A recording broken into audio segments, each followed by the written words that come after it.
আপনাদের সকলকে নমস্কার। মূল বক্তব্যে আসার আগে শুনে নিন, পার্থ চ্যাটার্জি যখন জেলে যাচ্ছে তখন কুণাল ঘোষের কি প্রতিক্রিয়া। তাদের দলের সাধারণ সম্পাদক, মন্ত্রিসভার নম্বর 2 পার্থ চ্যাটার্জিকে যেতে হচ্ছে জেলে, তখন কুণাল ঘোষের মনে হয় আনন্দ আর ধরে না।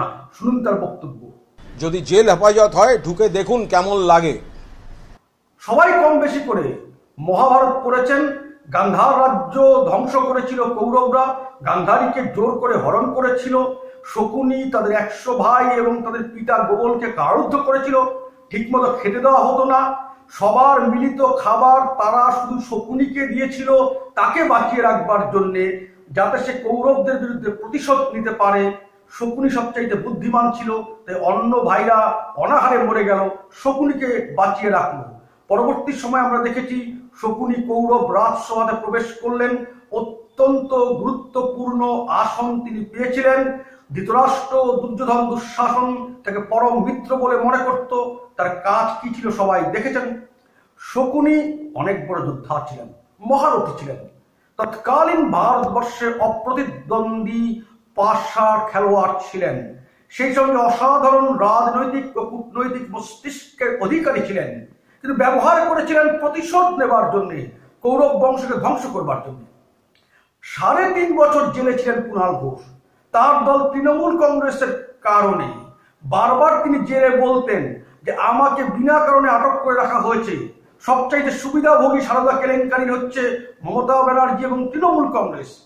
এই কথা বলতেন, সবচাইতে সারদা কেলেঙ্কারির যে সুবিধাভোগী সে বসে বাইরে পুজো প্যান্ডেল উদ্বোধন করে বেড়াচ্ছে, আর আমি জেলে বসে ঢাকের বাজনা শুনছি।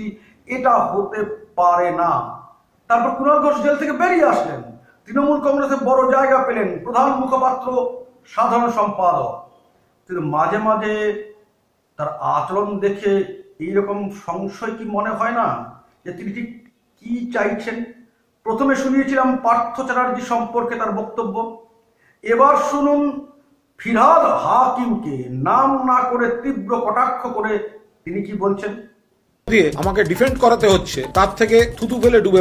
যাকে মমতা ব্যানার্জি অত্যন্ত শ্রদ্ধার পাত্র বলে অভিহিত করছেন, সেই শিল্পী শুভা প্রসন্নকেও তিনি তীব্র আক্রমণ করে দলকে অস্বস্তির মধ্যে ফেলেছেন। যে অভিযোগ সিপিআইএম করেছিল যে শুভা প্রসন্ন খালের জমি দখল করে নিজের মধ্যে ঢুকিয়েছে, সেই কথাই কুণাল ঘোষ বলছে। শুনুন সেই সম্পর্কে তার বক্তব্য। আর সুভাদা যদি ওটা দখল করে থাকেন, প্রশাসনকে বলবো দিন ভেঙে।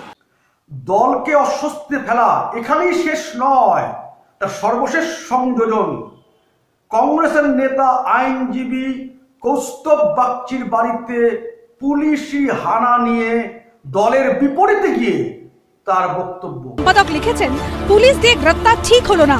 কৌস্তব বাগচি, দেখুন, কৌস্তব বাগচির বাড়িতে কিন্তু পুলিশ হানা দিয়েছে রাত 3টের সময়। শীর্ষ নেতৃত্বের অনুমোদন না থাকলে এটি সম্ভব নয়।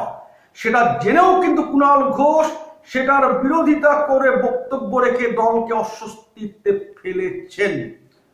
আমার বক্তব্য হচ্ছে, এ নিয়ে কি সংশয় বা প্রশ্ন ওঠে না যে ঠিক কি ভূমিকা কুণাল ঘোষ পালন করছেন? আপনাদের কি মনে হয়? আপনাদের কাছে এই প্রশ্ন রাখাটাই আমার আজকের বক্তব্য। আমি আপনাদের সবাইকে আবার অনুরোধ করব, যারা আমাদের চ্যানেলটি এখনো সাবস্ক্রাইব করেননি, চ্যানেলটিকে সাবস্ক্রাইব করবার জন্যে। আপনারা সবাই খুব ভালো থাকবেন। সকলকে অনেক শুভেচ্ছা। ভারত মাতার জয়।